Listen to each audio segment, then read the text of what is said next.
2장 경험과 계시들. 사랑하는 친구들의 요청에 의하여 나는 나의 경험과 계시들을 간략하게 쓰기로 하였다. 이 책을 통하여 주님의 겸손하고 신뢰하는 자녀들이 용기와 힘을 얻게 되기를 바라는 바이다. 나는 11살에 믿기 시작하여 12살에 침례를 받고 감리교에 입교하였다. 13살 되던 해에 나는 메인주 포틀랜드에서 열린 윌리엄 밀러의 두 번째 강연회에 참석하여 그의 설교를 들었다. 그때 나는 내 자신이 너무도 거룩하지 못하다는 것과 예수님을 만날 준비도 되어 있지 않다는 것을 느꼈다. 강사가 교인들과 죄인들을 향해 기도해 주기를 원하는 사람은 앞으로 나오라고 초청했을 때 나는 이 처음 기회를 놓칠 수 없었다. 그것은 내가 하늘에 적합하게 되기 위해서는 무엇인가 큰 일을 해야 된다고 믿고 있었기 때문이다.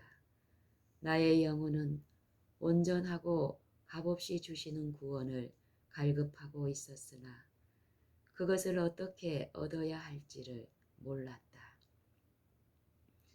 1842년에 나는 계속해서 메인주 포틀랜드에서 열리고 있었던 재림기별을 전하는 집회에 참석해서 주님의 오심을 확실히 믿게 되었다. 나는 온전히 구원을 갈망했고 하나님의 뜻에 완전히 순종하기 위하여 온갖 정성을 다하였다. 세상의 모든 것을 주고도 살 수 없고 값으로 헤아릴 수 없는 보화를 얻기 위하여 밤낮으로 열심히 노력하였다. 어느 날 하나님 앞에 머리를 숙이고 이러한 축복을 간구하고 있을 때 그때에 공중 기도 집회에 나가서 기도하라는 지시가 주어졌다. 그러나 이전에 한 번도 공중 앞에서 기도해 본 적이 없는 나는 기도하는 도중에 당황하지나 않을까 하는 두려움으로 지시대로 하지 않았다. 그 후 내가 은밀한 기도로 주님 앞에 나아갈 때마다 그때 이행하지 못했던 기도의 문제가 되살아나곤 해서 드디어 기도를 그만두게 되었고 그 후 우울한 상태에서 헤매다가 마침내는 헤어나기 힘든 깊은 절망 속에 빠져버리고 말았다. 나를 둘러싸고 있는 이러한 두터운 검은 구름을 뚫고 들어오는 한 가닥의 빛도 보지 못한 채 3주일 동안이나 그러한 우울한 마음으로 지냈다. 그 후 나는 내게 힘이 하나마 소망과 빛을 던져주는 두 가지의 꿈을 꾸었다. 즉시 나는 경건한 나의 어머니에게 내 마음에 있는 모든 것을 털어놓았다. 어머니는 내게 너는 결코 잃어버린 바 되지 않았다. 는 격려의 말씀을 주시면서 그때 포틀랜드에서 재림 신도들에게 전도하고 있던 스토크만 씨를 만나보라고 하셨다. 나는 그를 몹시 신뢰하고 있었는데 그 이유는 그가 매우 헌신적이었고 또 그리스도의 사랑받는 종이었기 때문이었다. 그의 말은 나를 감동시켰고 소망의 길로 인도해 주었다. 나는 집으로 돌아와 다시 하나님 앞에 무릎을 꿇고 주님의 은총을 입을 수 있다면 무슨 일이든지 기꺼이 하겠으며 어떠한 고통이라도 참겠다고 서약하였다. 그러자 그 전에 주어졌던 의무가 다시 제시되었다. 그날 저녁에 기도회가 있었고 나는 그 집회에 참석하였다. 다른 사람들이 기도하기 위하여 무릎을 꿇었을 때 나도 떨리는 마음으로 그들과 함께 머리를 숙였다. 두세 사람이 기도한 후에 나는 나도 모르게 내 입에서 기도가 새어나옴을 알았으며 하나님의 풍성한 약속들이 값진 진주처럼 여겨졌고 그것들은 오직 구함으로써 얻을 수 있다는 것을 알게 되었다. 두세 사람이 기도한 후에 나는 나도 모르게 내 입에서 기도가 새어나옴을 알았으며 하나님의 풍성한 약속들이 값진 진주처럼 여겨졌고 그것들은 오직 구함으로써 얻을 수 있다는 것을 알게 되었다. 이렇게 기도하는 동안 그처럼 오랫동안 나를 괴롭혀 오던 무서운 짐과 고통에서 벗어나게 되었고 하나님의 거룩한 축복이 잔잔한 이슬처럼 내 위에 내리고 있음을 나는 느꼈다. 나는 나로 하여금 이렇게 느끼게 하신 하나님께 영광을 돌렸고 더 많은 것을 하나님께 간구하였다. 하나님의 충만하심으로 채워지기까지 나는 만족할 수 없었다. 예수님께 대한 형용할 수 없는 사랑이 내 영혼을 가득 채웠으며 영광의 물결이 자꾸만 밀려 들어와 마침내 내 몸은 굳어지기 시작했다. 예수님과 그분의 영광 외에는 아무것도 보이지 않았으며 내 주위에서 일어나는 일을 의식할 수 없었다. 이러한 몸과 마음의 상태가 오랫동안 계속되었다. 내가 주위의 사람들을 의식했을 때 모든 것이 달라진 것 같았다. 모든 만물이 새롭고 영광스럽게 보였으며 마치 하나님을 찬양하며 미소 짓는 것 같았다. 그때 이후로 나는 어느 곳에 가든지 예수님을 믿는다고 고백하기를 즐기게 되었다. 6달 동안 단 한 조각의 검은 구름도 내 마음을 어지럽히지 못했다. 내 영혼은 날마다 구원의 생수를 풍성하게 마시고 있었다. 나는 예수님을 사랑하는 자들이 그분의 오심을 기뻐할 것이라고 생각하고 집회에 나아가 그들에게 주님께서 나를 위하여 행하신 일과 주님의 오심을 믿음으로 내 마음이 즐거움에 벅차 있다고 말했다. 그러자 그 집회의 사회자는 나를 가로막으며 감리교를 통해서 그렇게 됐습니까? 라고 말했다. 그러나 그리스도와 그분의 속히 오심에 대한 소망이 나를 자유롭게 해주었으므로 나는 그 영광을 감리교회에 돌릴 수 없었다. 그러나 그리스도와 그분의 속히 오심에 대한 소망이 나를 자유롭게 해주었으므로 나는 그 영광을 감리교회에 돌릴 수 없었다. 나의 아버지와 가족들은 거의 다 주의 재림을 전적으로 믿고 있었을 뿐만 아니라 이 귀중한 교리를 증거하였기 때문에 우리 7 식구는 일시에 감리교회에서 제명당하고 말았다. 이때 선지자를 통하여 주신 말씀이 우리에게 참으로 귀한 위로가 되었다. 너희 형제가 너희를 미워하며 내 이름을 인하여 너희를 쫓아내며 이르기를 여호와께서는 영광을 나타내사 너희 기쁨을 우리에게 보이시기를 원하노라 하였으나 그들은 수치를 당하리라. 이사야 66장 5절. 이때로부터 1844년 12월에 이르기까지 나는 내 주위에 있는 사랑하는 재림 교우들과 함께 기쁨과 시련과 낭망을 같이 하였다. 이 무렵에 나는 재림을 믿는 한 자매를 방문하여 그와 같이 아침 예배 시간에 기도를 드리고 있었다. 그 예배는 특별한 집회가 아니었으며 모인 사람은 5명에 불과했고 모두가 여자들 뿐이었다.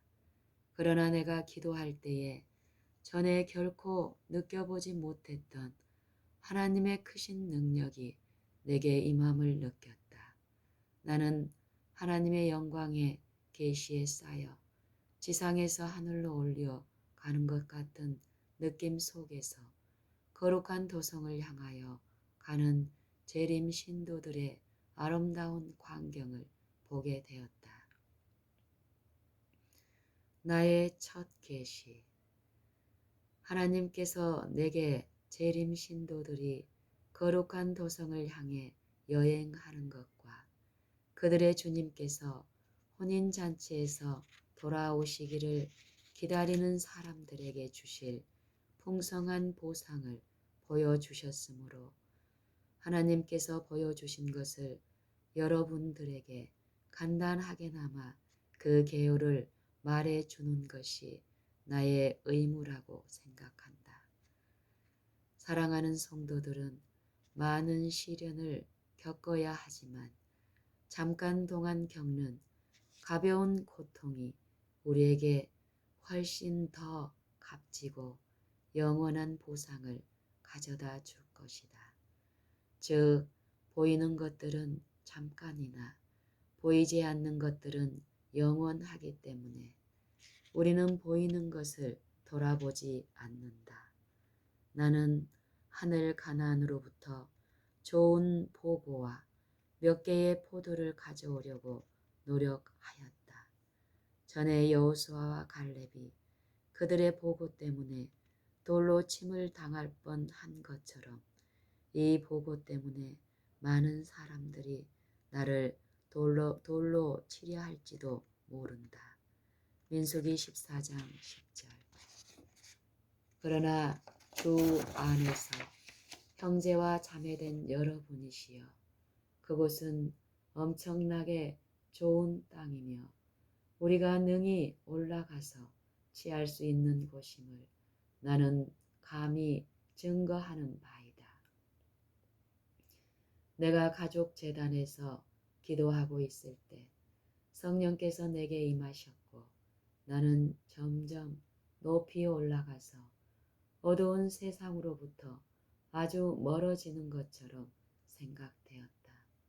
나는 돌이켜 세상에 있는 재림 신도들을 찾아보았으나 그들은 발견할 수 없었다. 그때의 음성이 내게 들렸다. 다시 보라. 좀 더 높이 보라. 는 이 음성을 듣고 나는 눈을 들어 세상 위에 높이 뻗어 있는 곧고 좁은 길을 보았다. 이 길 위로 재림 신도들이 그 길 끝에 있는 까마득한 도성을 향하여 여행하고 있었다. 그 길이 시작되는 곳에 빛이 있어서 그 빛이 그들의 뒤를 환히 비추고 있었는데 한 천사가 내게 말하기를 그 빛은 밤중 소리라고 하였다.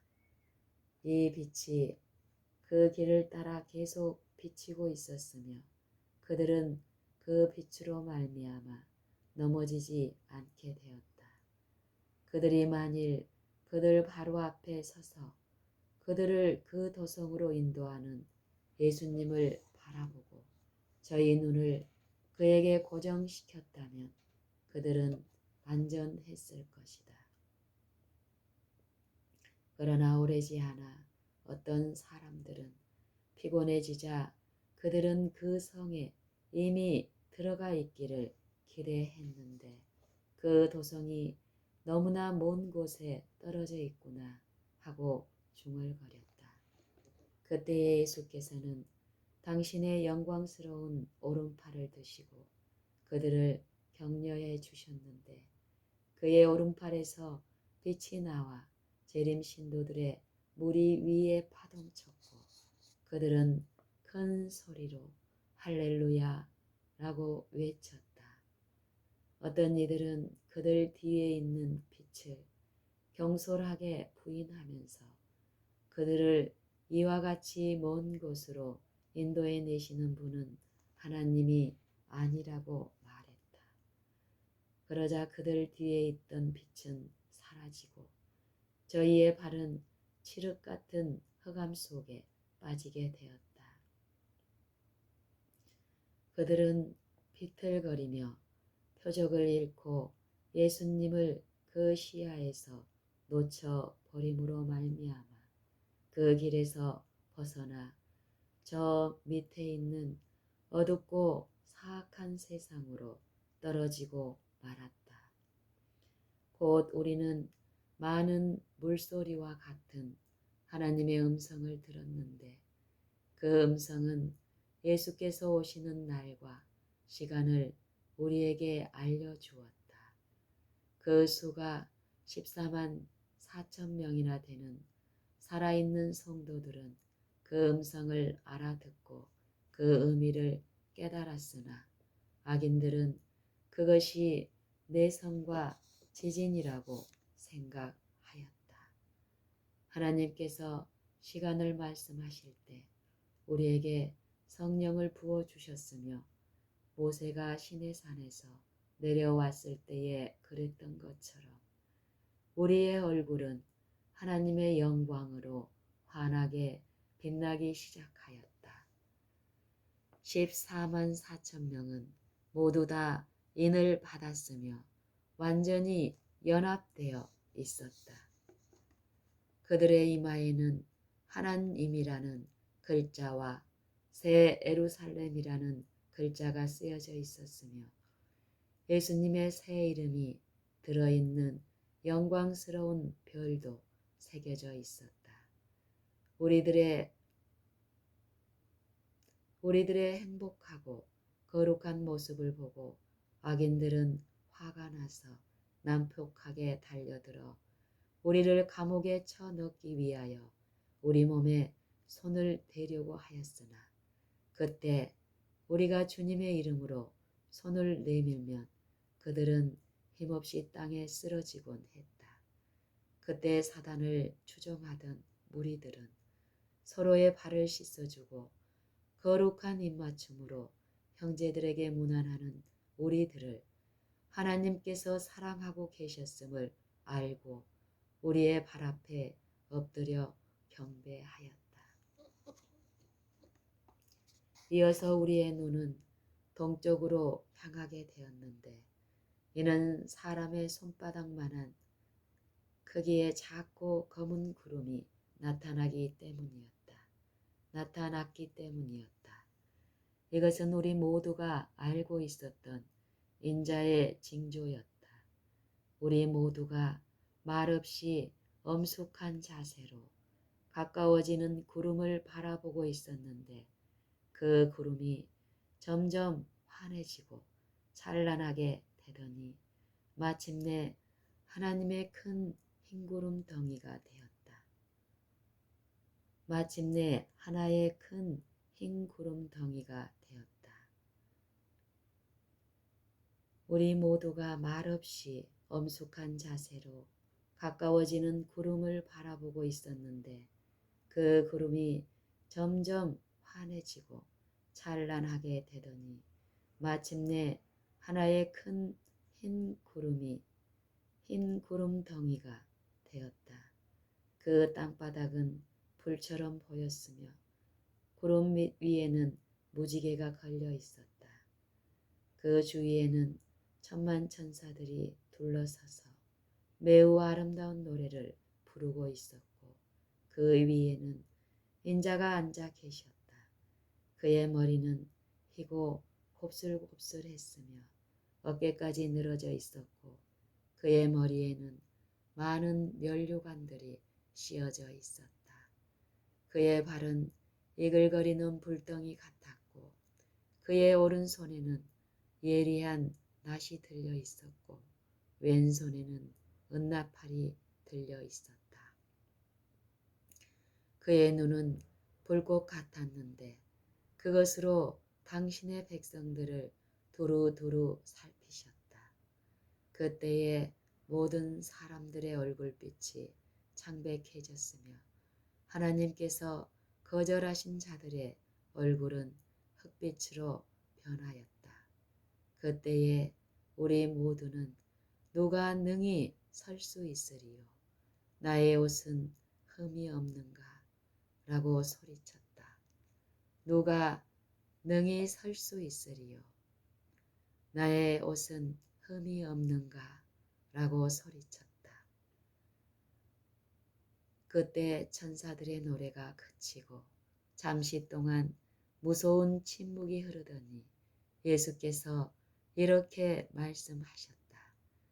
깨끗한 손과 순결한 마음을 가진 자들은 능히 설 수 있을 것이다. 깨끗한 손과 순결한 마음을 가진 자들은 능히 설 수 있을 것이다.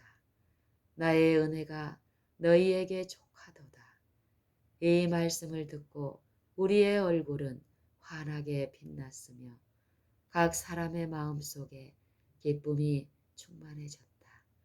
그러자 천사들은 더욱 높은 음조로 다시 노래를 불렀고 그러는 동안에 그 구름은 한층 더 이 땅에 가까이 이르러 왔다.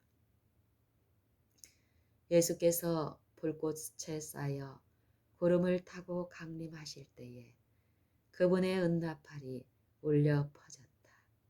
그분은 잠자는 성도들의 무덤을 바라보시고 당신의 눈과 손을 하늘로 향하여 드시면서 깨어라, 깨어라, 깨어라. 티끌에 잠자는 자들아 일어나라 고 외치셨다.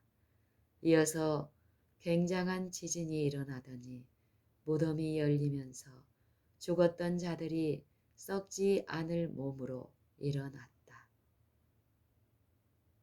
14만 4천 명이 사망으로 인하여 갈라져 있었던 저희 친구들을 알아보고 큰 소리로 할렐루야 라고 외쳤다.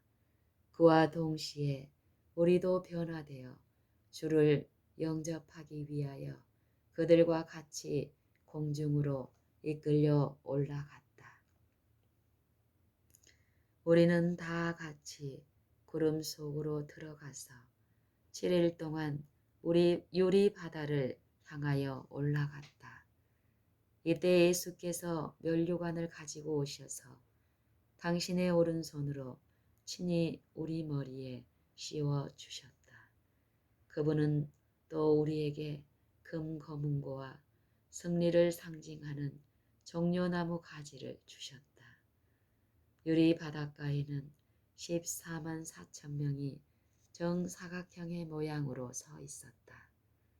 그 중에 어떤 이들은 매우 빛나는 면류관을 쓰고 있었고 다른 이들의 것은 그렇지 못했다. 어떤 이들의 면류관은 많은 별들이 달려 있어서 무거워 보였고 어떤 이들의 면류관은 별이 몇 개밖에 없었다. 그러나 모두가 자기의 면류관에 대해 아주 만족해 했다. 그리고 그들은 모두 다 어깨에서 발끝까지 내려오는 영광스러운 흰옷을 입고 있었다. 우리가 성문을 향하여 유리 바다를 행진할 때에 천사들이 우리를 에워싸고 있었다. 예수께서 당신의 힘차고 영광스러운 팔을 드시어서 진주문을 잡으시고 번쩍이는 돌저기에 걸려있는 그 문을 뒤로 밀어 제치셨다.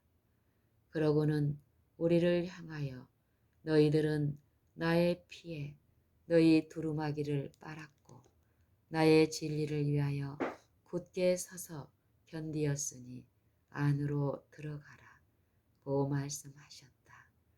우리는 모두 다 안으로 행진에 들어갔으며 그때 우리는 그 도성에 들어갈 당당한 권리가 있는 것처럼 느꼈다.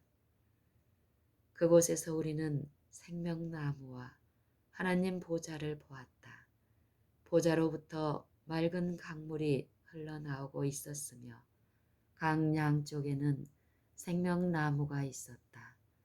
강 이편에 나무의 줄기가 있었고 강 저편에도 줄기가 있는데 두 줄기가 다 투명한 순금처럼 보였다. 처음에는 내가 두 개의 나무를 보았다고 생각했는데 다시 보니 그 줄기가 꼭대기에 가서 한 나무로 연결되어 있음을 보았다. 생명강의 양쪽에 있는 생명나무가 모두 그러하였다. 그 가지들은 우리가 서 있는 곳에 드리워져 있었고 그 열매는 영광스럽게 빛나고 있었으며 은이 섞인 금처럼 보였다.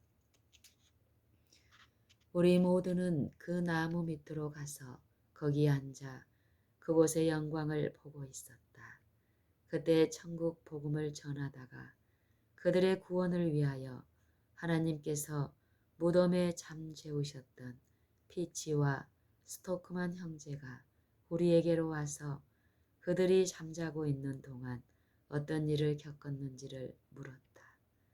우리는 우리가 당한 가장 큰 어려움들을 생각해내고자 애썼으나 우리를 두르고 있던 훨씬 더 뛰어나고 영원한 영광에 비하면 우리가 당한 어려움들은 너무나 미미하게 여겨졌다.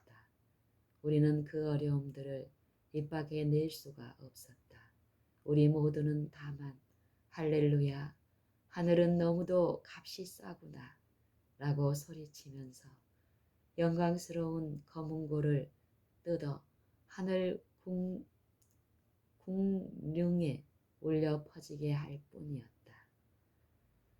우리는 예수님을 선두로 모시고 모두 다 그 성에서 이 지구에 있는 크고 거대한 산 위로 내려왔는데 그 산은 예수님의 서심을 감당치 못하여 산산조각이 나고 그 대신 거기엔 거대한 평지가 생겼다. 그때 우리는 정방형으로 된 하나의 큰 성을 보았는데 그것은 12기초석으로 되어 있고 12문이 있었다. 각 면에 3개의 문이 있었고 문마다 한 명의 천사가 서 있었다. 우리는 모두 위대한 도성이 내려온다. 하늘에 계신 하나님께로부터 내려온다. 라고 외쳤다. 그 성은 우리가 서 있는 곳에 내려앉았고 그때 우리는 성 밖에 있는 영광스러운 사물들을 볼 수 있었다. 나는 거기 있는 매우 훌륭한 집들을 보았는데 그 집들은 은빛처럼 빛이 났고 매우 찬란하게 보이는 진주로 아로새긴 4기둥에 받쳐져 있었는데 그 집의 성도들이 살게 될 것이었다. 집집마다 금으로 된 시렁이 있었는데 나는 많은 성도들이 집에 들어가 그들의 찬란한 면류관을 벗어서 그 시렁이에 얹어놓고 농산일을 하기 위해 집 곁에 있는 밭에 나가는 것을 보았다. 농산일은 우리가 이 세상에서 하는 것과는 전혀 달랐다. 영광스러운 빛이 그들의 머리 주위에 비치고 있었으며 그들은 끊임없이 큰 소리로 하나님을 찬양하였다. 나는 온갖 꽃으로 가득 차 있는 한 들을 보았다. 나는 그 들꽃들을 꺾으면서 이 꽃들은 영원히 시들지 않을 거야 라고 외쳤다. 그 다음에 나는 키가 큰 풀로 덮인 들판을 보았는데 매우 훌륭하게 보였다. 그 풀의 빛깔은 생동감 넘치는 녹색이었고 왕이신 예수님의 영광을 자랑이라도 하는 듯이 흔들릴 때마다 은빛과 금빛을 반사하고 있었다. 그 다음에 우리는 온갖 짐승들로 가득 찬 들판으로 들어갔는데 거기서는 사자와 어린 양과 표범과 이리가 모두 다 완전한 화합을 이루어 평화로이 우리의 뒤를 따랐다. 그 다음에 우리는 숲속으로 들어가게 되었는데 그 숲은 이 세상에 있는 침침한 숲과는 전혀 달랐다. 그 숲 속에는 빛이 있어서 숲이 온통 영광으로 환했다. 나뭇가지들은 이리저리 흔들리고 있었으며 우리는 광야에서도 안전하게 살 수 있고 숲속에서도 편히 잠잘 수 있다. 라고 외쳤다. 우리는 그 숲을 통과하여 시온산을 향하여 가고 있었다. 여행을 하고 있는 동안 우리는 한 무리를 만났는데 그들도 그곳의 영광을 바라보고 있었다. 그들의 두루마기 가장자리에 빨갛게 테를 둘린 것이 내 눈에 띄었다. 그들의 면류관은 찬란했고 그들의 옷은 깨끗한 흰색이었다. 우리가 그들과 인사를 나눌 때에 나는 그들이 누구냐고 예수님께 물어보았다. 예수님은 그들이 그분을 위하여 죽임을 당한 순교자들이라고 말씀해 주셨다. 그들과 함께 셀 수 없이 많은 어린이들의 무리가 있었는데 그들의 옷 가장자리에도 역시 붉은 태가 있었다. 시온산이 바로 우리 앞에 나타났고 그 산 위에는 영광스러운 성전이 있는데 그 주위에는 7개의 산들이 있고 그 산들에는 장미와 백합이 자라고 있었다. 나는 그 어린이들이 산꼭대기를 향하여 기어오르기도 하고 원할 때는 그들의 작은 날개로 날아 올라가서 시들지 않는 꽃들을 따는 것을 보았다. 온갖 종류의 나무들이 성전 주위를 아름답게 꾸몄다. 해양목, 소나무, 전나무, 기름나무, 도금향나무, 석류나무, 그리고 알맞게 익은 열매의 무게로 고개를 수그린 무화과 나무 등 이러한 나무들이 그 둘레를 찬란하게 만들었다. 드디어 우리가 거룩한 성전에 들어가려고 할 때에 예수께서는 부드러운 음성으로 14만 4천 명만이 이곳으로 들어간다 라고 말씀하셨고 우리는 모두 할렐루야 라고 함성을 올렸다. 이 성전은 7개의 기둥이 떠 받치고 있었으며 7개가 모두 매우 찬란한 진주가 박힌 투명한 금으로 되어 있었다. 나는 거기서 본 놀라운 사물들을 다 묘사할 수 없다. 내가 하늘 가나안의 언어로 더욱 좋은 그 세상의 영광에 대해서 조금이라도 묘사할 수 있다면 얼마나 좋을까. 나는 거기서 14만 4천 명의 이름이 금 글씨로 석판들에 새겨져 있는 것을 보았다. 성전의 영광을 본 후 우리는 밖으로 나왔고 예수께서는 우리를 두시고 도성으로 가셨다. 잠시 후 우리는 그분의 사랑스러운 음성을 들었다. 오라 내 백성아 너희는 큰 환난에서 나왔고 나의 뜻을 행하였으며 나를 위하여 고통을 당했다. 이제 내 만찬에 참여하라. 내가 허리에 띠를 띠고 너희 시중을 들리라. 우리는 할렐루야 영화롭도다 하고 외치면서 성 안으로 들어섰다. 거기서 나는 수는으로 된 식탁을 보았는데 그 식탁의 길이가 여러 마일이 되었으나 우리의 눈은 그 식탁 위를 다 볼 수 있었다. 나는 그 식탁에 차려진 생명나무의 열매와 만나, 살구, 무화과, 석류, 포도 외에 많은 다른 종류의 과일을 보았다. 나는 예수님께 그 과일을 먹도록 해달라고 졸랐다. 그때 주님께서 지금은 안 된다.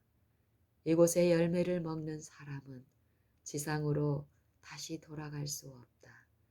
그러나 네가 만일 신실하게 행하면 잠시 후에 생명나무의 열매도 먹게 될 것이며 솟는 샘물도 마실 수 있을 것이다. 라고 대답하셨다. 그리고 그분은 너는 지상으로 다시 돌아가서 내가 네게 보여준 것을 다른 사람들에게 말해 주어야 한다고 말씀하셨다. 그러나 한 천사가 나를 이 어두운 세상으로 그러자 한 천사가 나를 이 어두운 세상으로 조용히 데려다 주었다. 때때로 나는 이 세상에 더 머무를 수 없다고 생각하게 되는데 그 이유는 이 세상의 모든 것들이 너무나 침울하게 보이기 때문이다. 내가 더 좋은 땅을 보았기 때문에 이 세상은 너무나 쓸쓸하다고 느낀다. 아, 나에게 비둘기 날개가 있다면 그곳으로 날아가 안식하련만. 계시에서 깨어난 후 내게는 모든 것이 변한 것처럼 보였다. 보는 곳마다 어두움이 깔려 있었다.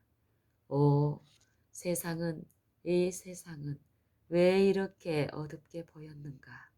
나는 내가 이 땅에 있다는 것을 깨닫고 향수를 달래지 못해 몹시 울었다. 더 나은 세상을 보았기 때문에 나는 더 견디기 어려웠다. 포틀랜드에 있는 우리의 적은 무리에게 내가 본 계시를 말해주자. 그들은 그 계시가 하나님께로부터 왔다는 것을 전적으로 믿었다. 실로 놀라운 순간이었다.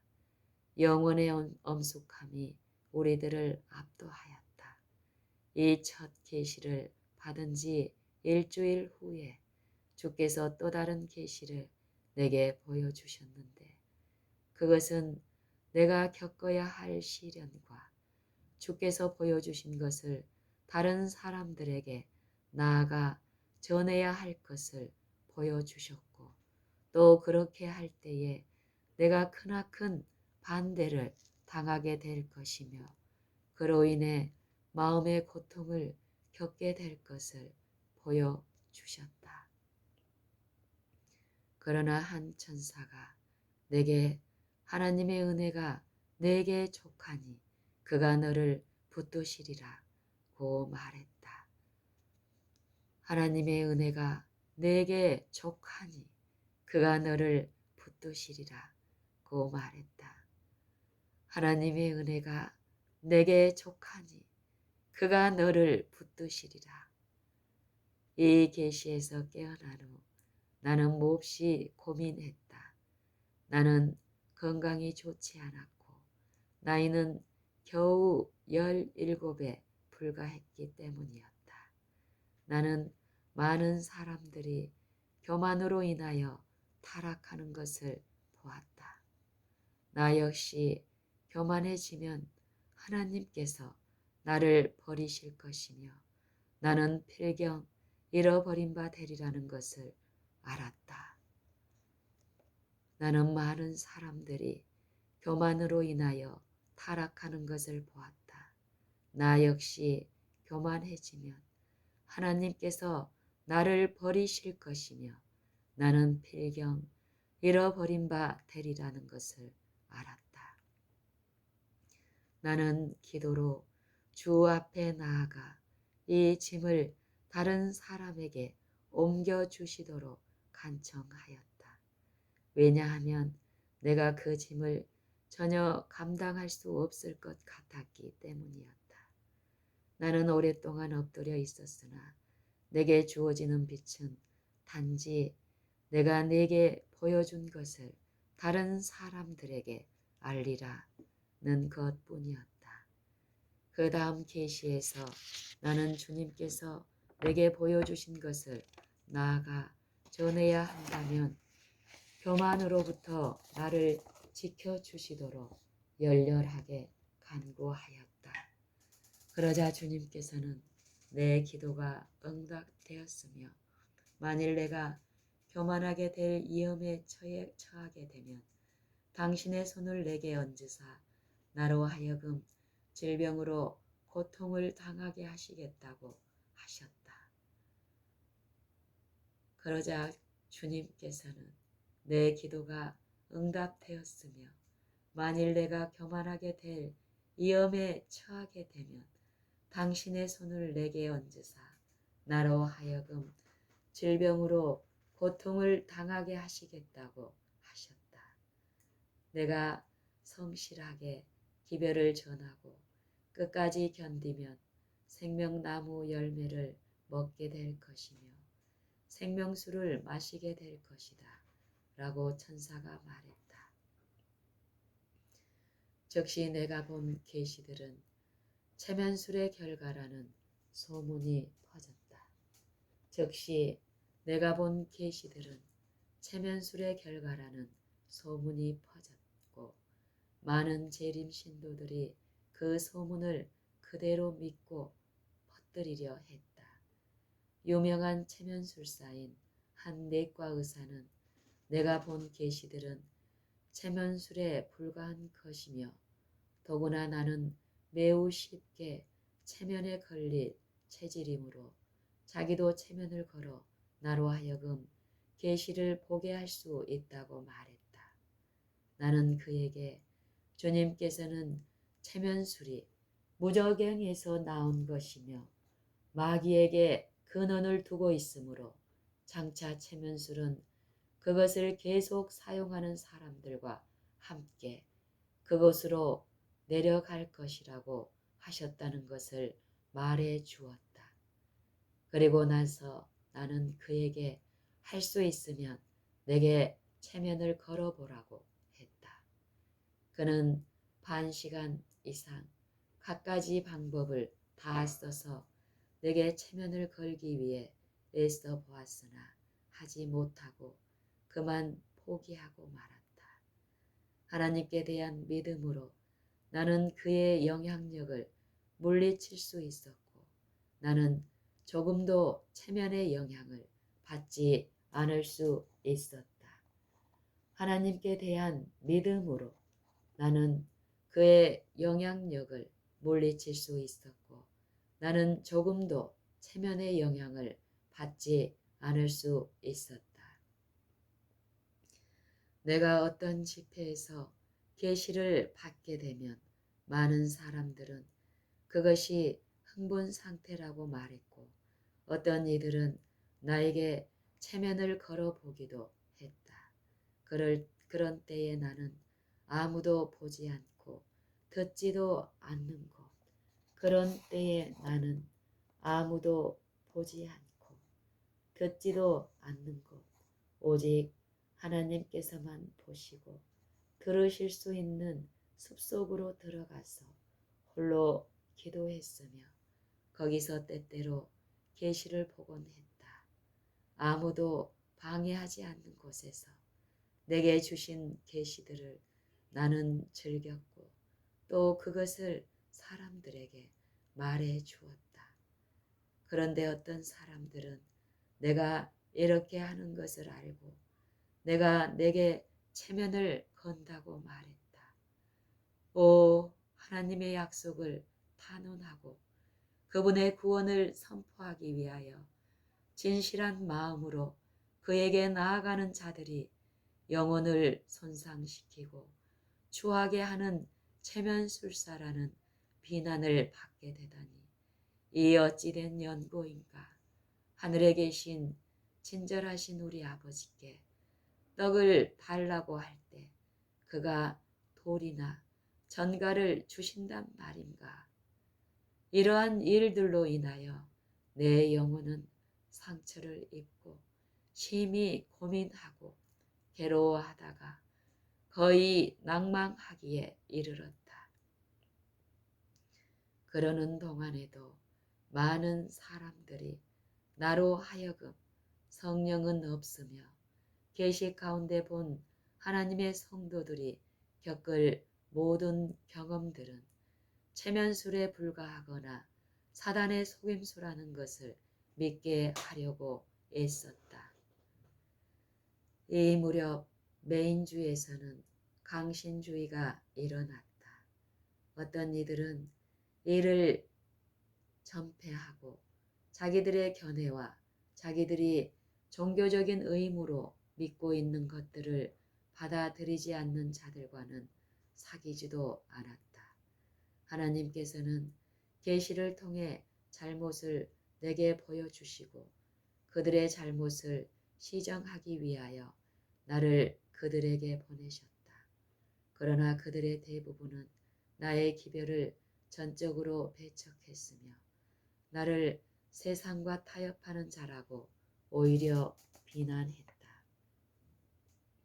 한편 이름뿐인 재림 교도들은 나를 광신주의라고 비난했으며 어떤 사람들은 한술 더 떠서 내가 잘못을 바로잡기 위해 적극적으로 나서는 것을 보고 광신주의의 지도자라고 책망하였다. 더욱이 주의 재림의 때를 정하는 일이 자주 일어나 형제들에게 충격을 주곤 하였는데 주님께서는 그리스도의 재림 전에 반드시 환란의 때가 와야 하므로 그러한 모든 주장이 허사임을 내게 확실하게 보여주셨다. 그럼에도 불구하고 시기를 정하는 일이 계속 일어났고 그 정해진 날이 아무 일 없이 지나갈 때마다 그로 인하여 오는 시험으로 하나님의 백성들의 믿음은 약해만 갔다. 이 일 때문에 나는 마음속으로 나의 주께서 더디 오시리라고 말한 악한 종과 같은 자라는 의심을 받기도 했다. 이 모든 일들이 내 영혼을 무겁게 내리놀렸으므로 나는 때때로 혼란에 빠져 내 자신의 경험을 의심하고 싶은 유혹을 받기까지 하였다. 이런 모든 일들이 내 영혼을 무겁게 내리놀렸으므로 나는 때때로 혼란에 빠져 내 자신의 경험을 의심하고 싶은 유혹을 받기까지 하였다. 어느 날 아침 가족 재단에서 기도하고 있을 때에 하나님의 능력이 내게 임했으며 그때 나는 순간적으로 그것이 체면술이 아닌가 하는 생각을 했다. 그러나 나는 즉시 그와 같은 유혹을 물리쳐 버렸다. 그 즉시 나는 벙어리가 되었으며 얼마 동안 내 주위의 사물들을 의식할 수 없었다. 그때에 나는 하나님의 능력을 의심한 죄를 깨닫게 되었고 그로 인하여 24시간이 지나서야 혀가 풀리리라는 것을 보았다. 내 앞에 하나의 카드가 제시되었는데 그 위에는 성경절 50개가 금 글자로 기록되어 있었다. 계시에서 깨어난 후 나는 백지를 가져다가 그 위에 내가 벙어리 된 사실과 계시 중에 본 것들을 썼다. 그 다음 큰 성경책을 가져다가 카드에서 보았던 성구들을 재빨리 찾아보았다. 나는 하루 종일 말을 할 수 없었으나 그 다음날 아침 일찍 내 영혼은 기쁨으로 가득 찼으며 내 혀도 풀려 하나님을 소리 높여 찬양할 수 있었다. 그 후로는 다른 사람들이 어떻게 생각하든지 간에 나는 하나님의 능력을 한 번도 의심하지 않았으며 한순간도 부인한 적이 없었다. 1846년 내가 매사추세츠 주 페어헤븐에 있을 때 나는 나의 언니와 그 당시 항상 나를 데리고 다녔음. 나의 언니와 A 자매와 G 형제와 같이 서쪽 지방에 사는 한 가족을 방문하기 위하여 돛배를 타고 출발했다. 우리가 출발할 때는 거의 저녁 무렵이었다. 우리가 얼마 가지 않아 갑자기 거센 풍랑이 일어나고 천둥과 번개가 치더니 비가 억수같이 쏟아졌다. 하나님께서 이 순간에 우리에게 구원의 손길을 뻗쳐주시지 않는다면 우리가 물에 빠져 죽게 될 것이 분명했다. 나는 보트 안에서 무릎을 꿇고 우리를 구원해 달라고 하나님께 간절히 부르짖기 시작했다. 산더미 같은 파도가 밀려와 우리가 타고 있던 보트를 뒤집어 뒤엎어 버리려는 순간에 나는 계시를 보았는데 그 계시 속에서 우리가 빠져 죽기 전에 먼저 대양의 모든 물이 한 방울도 남지 않고 다 말라 없어지리라는 확신을 갖게 되었다. 그 이유는 나를 통한 주님의 사업이 이제 착수 단계에 있기 때문이었다. 계시에서 깨어났을 때 모든 공포는 깨끗이 사라지고 모든 공포는 깨끗이 사라지고 모든 공포는 깨끗이 사라지고 우리는 모두 하나님을 찬양하는 노래를 불렀으며 조그마한 보트는 우리에게 있어서 떠있는 페델이었다. 재림의 전령이라는 잡지의 편집자는 나의 계시들이 체면작용의 결과로 알려졌다고 했다. 그래서 나는 그에게 그와 같이 위급한 때에 무슨 체면을 걸 겨를이 있었겠느냐고 반문했다. G 형제는 배를 잘 다룰 줄 아는 사람이었으나 그가 닻을 내리려고 애를 써도 닻은 걸리지 않고 질질 끌려다녔고 배는 물결치는 대로 바람 부는 대로 흔들거렸다. 그러는 동안 날은 어두워 보트의 이 끝에서 저 끝이 안 보일 정도로 캄캄해졌다. 그러나 곧 닻이 걸리게 되었고 지 형제는 살려달라고 소리쳤고 도움을 요청했다. 그 섬에는 집이 2채뿐이었는데 우리는 그중 한 채에 가까이 와 있었다. 물론 우리가 가려고 하던 곳은 아니었다. 어린애를 제외한 온 가족이 잠자리에 들어 있었는데 다행히도 그 아이가 바다에서 나는 살려달라는 소리를 들었다. 그리하여 그의 아버지가 조그만 배를 가지고 곧장 우리를 구하러 왔다. 우리는 그 배에 옮겨 타고 육지에 닿을 수 있었으며 그날 밤 늦게까지 우리는 하나님의 놀라운 도우심을 감사하며 찬양했다.